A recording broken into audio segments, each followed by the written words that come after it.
রাস্তার এনওসি না দেওয়ায় ক্ষোভ, ধর্ণা লার্সিং বাগান কর্তৃপক্ষের বিরুদ্ধে, আন্দোলন উধার বন্দে। সরকারি অর্থে বড়সড় ইন্ডাস্ট্রিয়াল হাব নির্মাণের জন্য রাস্তার এনওসি না দেওয়ায় লার্সিং বাগান কর্তৃপক্ষের বিরুদ্ধে আন্দোলনে নামলেন বৃহত্তর উধার বন্দের বাসিন্দারা। বৃহস্পতিবার দুপুরে লার্সিং চা বাগানে 2 ঘন্টার ধর্মঘটে বসেন সচেতন নাগরিকরা। তারা বলেন, ছোট সিঙ্গা বাগানে ইন্ডাস্ট্রিয়াল হাব নির্মাণের জমি পাওয়া গেছে। সবকিছু ঠিকঠাক হয়ে যাবার পর লার্সিং চা বাগান কর্তৃপক্ষ তাদের রাস্তা ব্যবহার করতে দেওয়া হবে না বলে জানিয়ে দিয়েছেন। সত্য, এখানে যে ইন্ডাস্ট্রিয়াল হাব হইতাছে, এটার এই রাস্তার জন্য আমরা এনওসি ডিমান্ড করতেছি অনেক দিন থেকে, কিন্তু বাগান কর্তৃপক্ষ এটা টাল বাহানা করে যেতেছে, এখন পর্যন্ত এটা এনওসি দিতেছে না।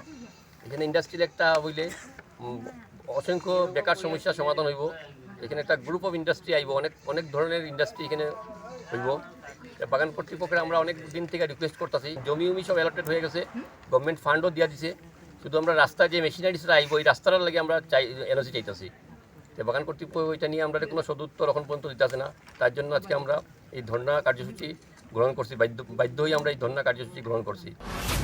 বাগান কর্তৃপক্ষের এই সিদ্ধান্তে সমস্যার সৃষ্টি হয়েছে, কারণ হাব নির্মাণের জন্য যন্ত্রপাতি সহ গাড়িগুলো লার্সিং বাগানের রাস্তা দিয়েই ছোট সিঙ্গায় নিয়ে যেতে হবে। আর এই হাব নির্মাণ হলে স্থানীয় অনেক বেকারের রোজগারের পথ খুলবে। এনওসি না দিলে আরো বৃহত্তর আন্দোলন গড়ে তোলা হবে বলে জানান প্রতিবাদকারীরা।